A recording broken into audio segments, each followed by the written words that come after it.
I'm Alexa Detzi, Vice President of Customer Success at Thanx, and I'm here with Christopher Gumprecht, Vice President of Digital and Technology at Craveworthy Brands.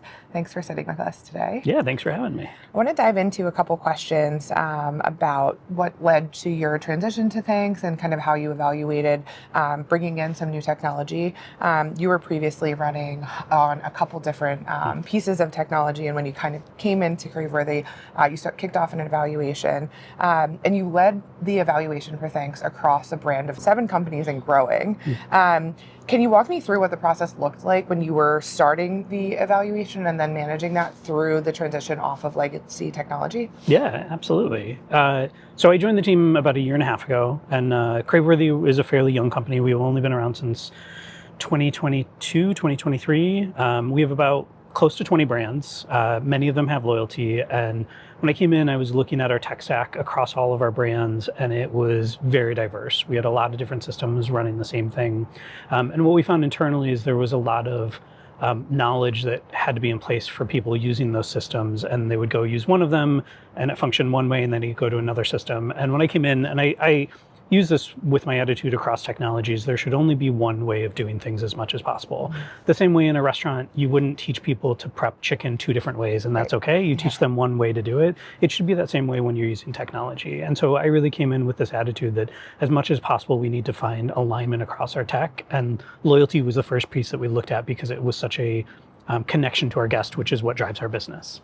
You were running Punch, Paytronics, and Incentivio across a few of those brands. Can you talk to me about what was breaking? And like, a lot of times when we're seeing brands evaluate new technology, it's usually because things have reached a boiling point and it's untenable for them to kind of continue. But I'm curious from your perspective, like, what was that point or multiple points where you were like, this is inefficient, to your point, and you don't want to prep chicken 2 ways? There was one in particular. Something that started before I joined was the implementation of Toast pretty much across all of our brands. We had that in place at probably about 98% of our locations. And there's one brand in particular with another partner that we went to go implement, and we had to rebuild that menu 3 times before launching it because of the online ordering loyalty partner that we had there. And so that was really the crux of the decision of like, there has to be a better way to do this, because we spent months going through that process and neglecting other things internally. And so I think that really pushed us over the edge, that we needed to find alignment across all of those. And we spent a lot of time talking, obviously, to the 4 partners that we worked with already. And we looked at even some more experimental or newer partners in the space outside of that, and took all of that information internally and then made the best decision from there. What did you see across all? I love when people do a broad evaluation, because I actually think it's good. I talk to customers a lot about optionality and just understanding what's available to them. And what stood out about things? Like, what helped you say, okay, across all of our needs, across all of these different brands, now that we have a unified point of sale, which is excellent, and Toast is a great partner of ours, what stood out the most for you and ultimately made you decide Thanx? So it's interesting because I have experience really with all the 4 partners, even before coming to Craveworthy. I worked with Thanx when I was at my last organization. Prior to that, I was with Paytronics for a long time. And so I have a lot of affinity for all of the loyalty brands out there. When I was looking across our tech stack in particular, Thanx was the one that made the most sense, with Toast being our point of sale. We looked at some of the implementations from the other ones, and they just weren't quite as clean. They weren't quite as easy to implement. And from an internal support perspective and from a guest-facing perspective, Thanx just really kind of fit in line with everything that we were doing and had the most to offer us. As you're phasing different brands onto a platform, Gregory's and Wing It On going first, and then Fresh Brothers, Genghis, and then Dirty Dough, how are you thinking about sequencing them? Was there a rationale around like which brands went first versus not? And if you could share just a little bit more about how you think about that. Yeah. So first came down to internal resourcing. And I talked to so many other folks in the restaurant industry. We all work with super lean teams. So from a resource perspective, we didn't have the bandwidth to take all 6 brands live at once. And it probably wouldn't have been a great experience if we did. When we looked at sequencing, first we took a look at contracts just to make sure that we weren't paying 2 vendors at the same time. And we really wanted to focus on brands where we could make the biggest impact right away. So brands that might already have a really strong loyalty following. It also had to sequence with some of the other tech initiatives that we have, because in terms of implementation on top of, for some of these brands, in addition to onboarding Thanx, We were also implementing Olo for some of them. We were converting gift cards.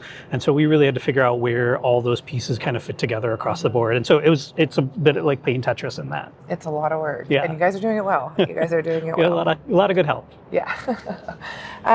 When I first heard that Craveworthy may be entering our universe, I heard of this like really big idea that I believe originated with you, which is this idea of Craveworthy One, which is a kind of, if you will, a global program that runs across all of the brands and allowing your guests to earn and redeem across different parts of your portfolio, really building that like larger brand affinity and introducing different concepts. Can you talk to me about where the desire to start something like that, or maybe where the idea came from, and kind of what you're excited about for the future of being able to do that? Yeah. So Craveworthy is such an interesting beast because it doesn't, when it comes to multi-brand restaurant companies, there aren't many that are out there that are like us, and we aren't wholly corporate owned. We have a lot of franchisees in certain brands, some heavier than others.